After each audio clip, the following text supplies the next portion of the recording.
international order more tested than in Syria. The United States is prepared to work with any nation, including Russia and Iran, to resolve the conflict. But we must recognize that there cannot be, after so much bloodshed, so much carnage, a return to the pre-war status quo. Yes, realism dictates that compromise will be required to end the fighting and ultimately stamp out ISIL.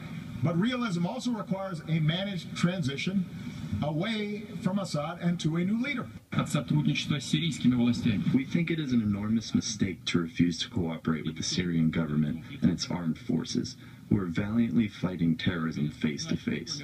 No one but President Assad's armed forces and Kurd militia are truly fighting the Islamic State and other terrorist organizations in Syria. The Russian president and President Obama at the United Nations General Assembly today, two different takes on the same conflict, Syria. And they met, the two leaders did, this afternoon.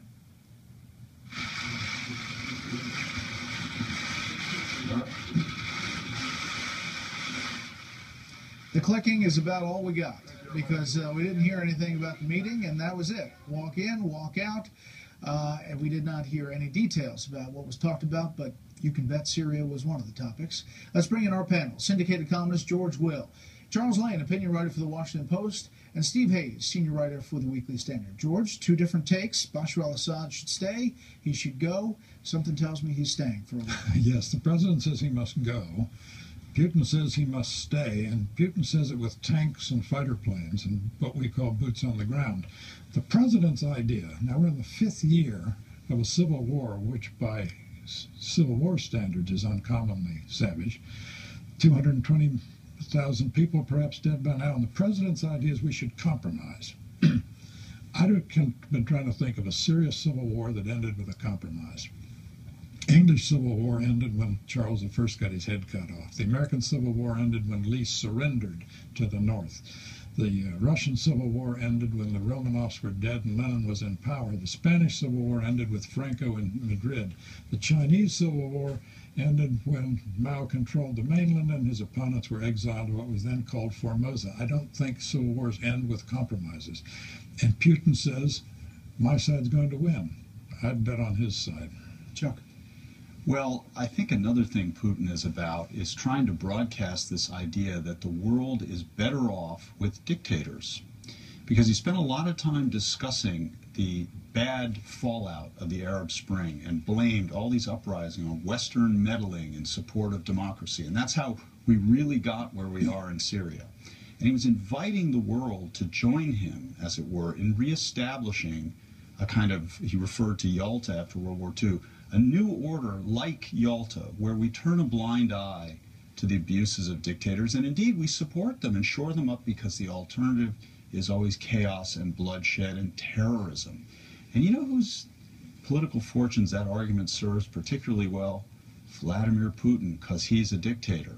And this sort of siren song that he's singing there at the UN of, you know, let's go back to the good old days when we had dictators who kept stability, unfortunately, is going to be attractive to some people because of the horrible mess that's been allowed to fester in Syria. And so when President Obama gets up there and talks about democracy and stuff, he doesn't have the muscle behind it, and indeed a little bit of the kind of seductive logic that Putin is bringing to it. Or the recent history. I mean, there was an interesting parallel, I think, between what Vladimir Putin was arguing today and what Barack Obama was arguing. When Obama was arguing sort of rhetorically and with flourishes in favor of the inevitability of the fall of dictatorships and, you know, making sort of a pragmatic argument that tyranny doesn't work. And yet if you look at the past 6.5 years at places like Iran, like Russia, like Syria, like Cuba, you're seeing that dictatorships, in fact, do work, and I think the strength of the argument they get their way, at least. Well, they get their way, particularly if you have a president of the United States, the leader of the free world, who isn't willing to back up his rhetoric against dictatorships and tyranny with action, with any kind of serious action. Administration aides are now saying it's okay that Russia is sharing intelligence with Syria and Iran and now Iraq on the ground. It's okay, and we are going to deconflict with the Russians about what's happening in Syria, even though weeks ago they weren't really sure what Russia was doing. Yeah, I don't really have any idea what deconflicting with the Russians means in that context. But look, the administration is once again going to be late, or is late, in understanding this emerging coalition. We've been talking about it here at this table for several years. They seem to be in denial that this is anything new and that this is in fact being fortified by this agreement. You know, their argument is, well, Russia's been providing this kind of intelligence for years. Well, that's not a very good argument in terms of how much they're doing now and what they are doing on the ground, as George said. But you don't need an argument if you believe, as the president does, that there's a tide in history and that all the people he's opposed to are on the wrong side of history. How many times and about how many things has he said that? If you believe that history is working itself out, as progressives do, by some iron logic, then you don't need to do anything. Stand by and wait for history to take its course. Chuck, I want one thing on Ukraine. The president did press on Ukraine in his speech, said that we cannot, as nations, stand by when the sovereignty and territorial integrity of a nation is flagrantly violated. We have to stand with Ukraine. What does he mean we can't stand by? We did stand by, and they swallowed up Crimea, and in fact, Putin is boasting about that. And again, part of the reason he's doing what he's doing in Syria, posing as the good guy fighting against the evil Islamic State, is to divert everybody's attention from what he did in Ukraine. And not only that, get people to like him and support him and ultimately acquiesce in what he's done there. Quickly,